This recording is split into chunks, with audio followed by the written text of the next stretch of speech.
बिस्मिल्लाहिर्रहमानिर्रहीम। अस्सलाम वालेकुम। अल्लाह ताला की रहमत, फ़ज़ल, करम और शुक्र के साथ करते हैं आज का व्लॉग स्टार्ट। मैं इफ्तारी के बाद सो गई थी थोड़ी देर के लिए, तकरीबन 2 घंटे के लिए। तो अभी मेरी आँख खुली है। अभी टाइम हो रहा है 10:05 का। 10:05 का टाइम हो रहा है। तो मैं अपना पढ़ रही थी, अभी थीसिस लिखने की कोशिश कर रही हूँ। लेकिन जब से लॉकडाउन शुरू हुआ है उसके बाद स्टूडेंट्स तो पढ़ना ऐसे भूल गए हैं जैसे पढ़ाई नाम की कोई चीज़ इस दुनिया में पाई जाती ही नहीं है। तो मैं भी इस कोशिश पढ़ने की नाकाम कोशिश कर रही थी। लेकिन आप देख सकते हैं कि अभी तक ना मैंने कुछ लिखा है ना कुछ पढ़ा है, और साथ में मैं ये वेफ़र्स खा रही थी। मुझे ये वेफ़र्स बहुत पसंद हैं, बचपन में बहुत खाया करते थे, लेकिन मैं अभी भी ये वेफ़र्स बहुत ज़्यादा खाती हूँ। इफ्तारी के टाइम डेली खजूरें खाने की वजह से, क्रीम चाट में खजूर, वैसे भी खजूरें खाने की वजह से और गर्म चीज़ें खाने की वजह से, तली हुई चीज़ें खाने की वजह से, डेली पकोड़े, समोसे, रोल, कुछ ना कुछ ऐसा बनता है। तो वो खाने की वजह से मेरे फेस पे पिंपल हो गए हैं, जो मैंने आज नोट किए हैं। तो अब उनका मैंने कुछ हल करना है। मुझे आप कमेंट में भी ज़रूर बताइएगा अगर आपको पता हो कि जल्दी पिंपल किस चीज़ से ठीक हो जाता है। वैसे मैं नॉर्मली जो है एलोवेरा जेल यूज़ करती हूँ।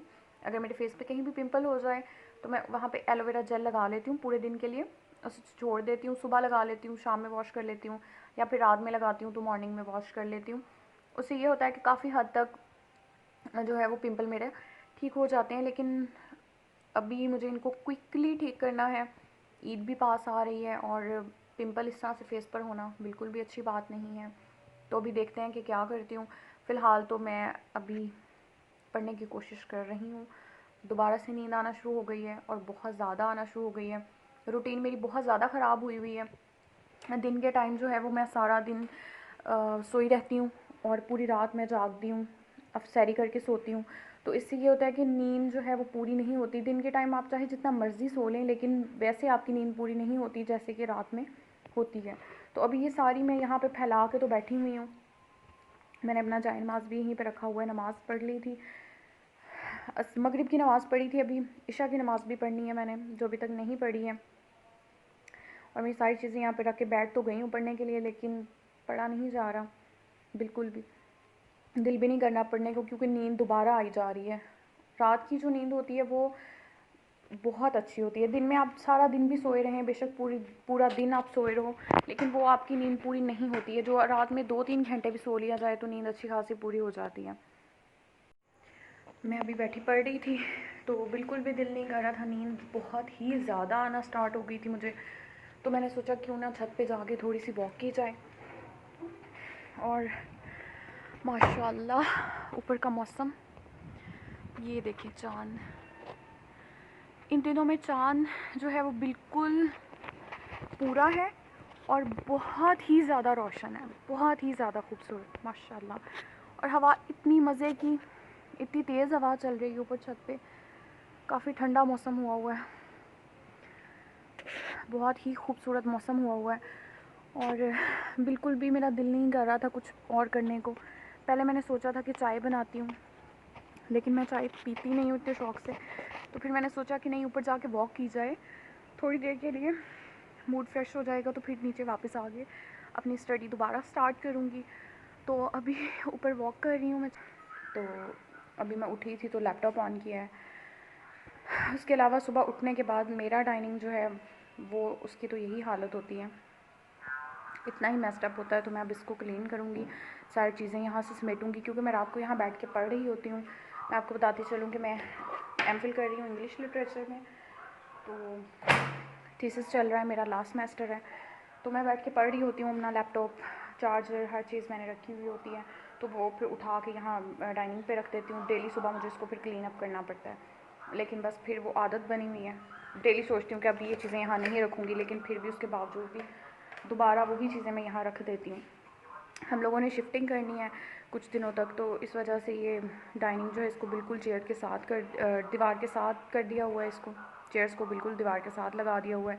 नहीं तो इसको इधर टीवी लाउंज के मिड में सेट किया हुआ था और साइड पे सोफ़े पड़े हुए थे, लेकिन अब इसको बिल्कुल कॉर्नर में कर दिया है, क्योंकि अब हम कुछ दिनों तक शिफ्टिंग कर रहे हैं तो हम चीज़ों को वाइंड अप करने की कोशिश कर रहे हैं। तो पहले तो इनको वाइंड अप करते हैं, फिर उसके बाद नहा के फ़्रेश होके तो ज़ोहर की नमाज़ का टाइम हो जाएगा, तो फिर नमाज़ पढ़ते हैं। आज हम पालक लेके आए थे पकोड़े बनाने के लिए। तो अभी अम्मी जो है वो पालक को साफ़ कर रही हैं, पकोड़े बनाएंगे। ये साफ़ कर ली हुई है, धनिया साफ़ कर लिया हुआ है। और अभी 5:02 हो रहे हैं, अज़ान हो रही है असर की। तो इसके बाद पढ़ेंगे नमाज, तो फिर बनाएंगे पकोड़े, बाकी तैयारी करेंगे फिर पकोड़ों की। बिस्मिल्लाहिर्रहमानिर्रहीम। मुझे आज जाना पड़ा अचानक से फैसलाबाद अपने किसी काम के लिए। तो मैं अभी घर से निकली हूँ, रास्ते में हूँ। अभी हम पेट्रोल पंप पे हैं, फ्यूल डलवा रहे हैं। उसके बाद जो है यहाँ से निकलेंगे। अभी मैं 83 पुली हूँ और यहाँ से पेट्रोल डलवा के तो फिर आगे निकलूँगी अपने काम के लिए। तो दुआ कीजिएगा कि जिस काम के लिए मैं जा रही हूँ वो हो जाए। मैं अभी फैसलाबाद से थोड़ा सा पीछे हूँ, ये तो विलेज है, यहाँ से गुजर रही थी तो देख रही हूँ कि कदम काफ़ी हद तक लोगों ने जो है वो कटाई कर ली हुई है। बाकी ये कोई विलेज एरिया है। यहाँ पे शूट करने का मकसद ये था कि मैंने यहाँ पे देखा काफ़ी ज़्यादा जो है ना यहाँ पे गंदगी है इस गांव में। जब हम किसी विलेज की बात करते हैं तो सबसे पहला कंसेप्ट जो हमारे माइंड में आता है वो यही होता है, प्योर, क्लीन और हाइजीनिक इन्वायरमेंट। लेकिन यहाँ पे आप ये देख सकते हैं, मैं राइट पे कूड़े करकट के ढेर लगे हुए हैं। ये कोई स्टेट की या गवर्नमेंट की रिस्पॉन्सिबिलिटी सिर्फ नहीं होती है कि वो ही इसको क्लीन करें या वही करवाएंगे तो करवाएंगे, हमारी अपनी कोई रिस्पॉन्सिबिलिटी नहीं है। ये हर इंडिविजुअल की रिस्पॉन्सिबिलिटी है कि वो अपने इन्वायरमेंट को क्लीन रखे। अगर हम अपने इन्वायरमेंट क्लीन नहीं रखेंगे तो आहिस्ता आहिस्ता वो फिर तबाह होता जाएगा, ख़राब होता जाएगा।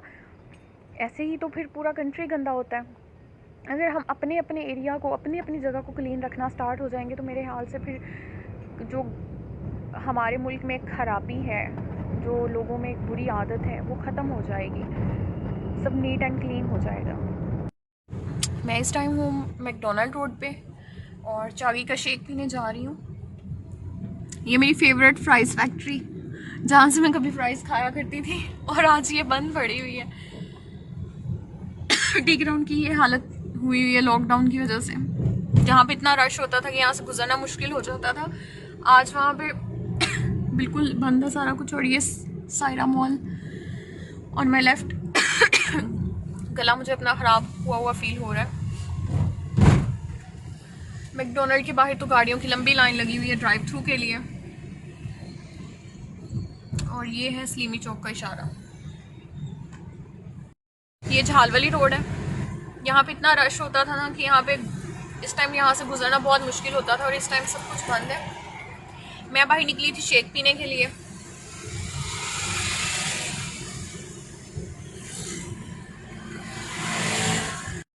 ये झाल है और ये इसकी 9 नंबर गली है मेरे on my left, on my right sorry. ये 9 नंबर गली है झाल की, जो कि इस टाइम बिल्कुल बंद पड़ी है। बेसिकली तरीकाकार भी यही था कि सुबह अर्ली इन द मॉर्निंग जो है अपने कारोबार खोले जाएं, शाम को जल्दी बंद कर दिए जाएं। ये असूल तरीकाकार यही होना चाहिए था। लेकिन हम लोगों ने जो तरीका पकड़ा हुआ था वो ये था, 3-4 बजे दुकानें खुलती थी, रात सारी जो है वो जागते थे, शॉप्स ओपन रहती थी, लोग शॉपिंग कर रहे होते थे। अब ये सही इस्लामिक, कोरोना ने और कुछ सिखाया ना सिखाया, लेकिन ये जो इस्लामिक एक वे ऑफ लाइफ है ना, वो हमें ज़रूर सिखा दिया है। सोशल डिस्टेंसिंग क्या है, हमें घरों से बेज़रूरत बाहर नहीं निकलना चाहिए, वो सब कुछ हमें कोरोना जो है वो अब सिखा रहा है। लेकिन कोरोना की वजह से जहाँ इतना कुछ हम सीख रहे हैं, वहाँ पे ऐसे लोगों की लाइफ जो है बहुत ज़्यादा मुतासर हो रही है। जो लोग मजदूरी करते थे, जो यहाँ पे अभी गुब्बारे बेचने वाले थे, वो हमारे पास इससे पहले आए हैं। उनसे पूछा कि आप बताएं कोरोना वायरस ने आप पे क्या अफेक्ट किया। ये देखें, इस टाइम ये हाथ में उन्होंने पकड़े हुए डिब्बे और वो ऐसे सेल कर रहे हैं, ठीक है। और ये बैठे हुए एक बाहर, तो उनकी लाइफ को कोरोना ने बहुत अफेक्ट किया है। हर चीज़ बंद होने की वजह से ख़रीदारी नहीं कर रहे लोग, बाहर नहीं निकल रहे। तो जहाँ पे कोरोना हमें बहुत कुछ सिखा रहा है, उसके साथ साथ कोरोना हमें नुकसान भी पहुँचा रहा है। अल्लाह पाक से हर टाइम रहम की अपील करनी चाहिए कि वो हमारे हाल पे रहम कर दें, हमारी गलतियों, हमारी कोताहियों को माफ़ कर दें, जिसकी वजह से हम पे ये अजाब आया हुआ है। चागी से शेक लिया है मैंने, वनीला आइसक्रीम शेक, और अब मैं वापस जा रही हूँ घर की तरफ। आज के व्लॉग को करते हैं यहीं पे एंड। मुझे दीजिए इजाज़त, मिलते हैं एक नए व्लॉग के साथ। तब तक के लिए अल्लाह हाफिज़।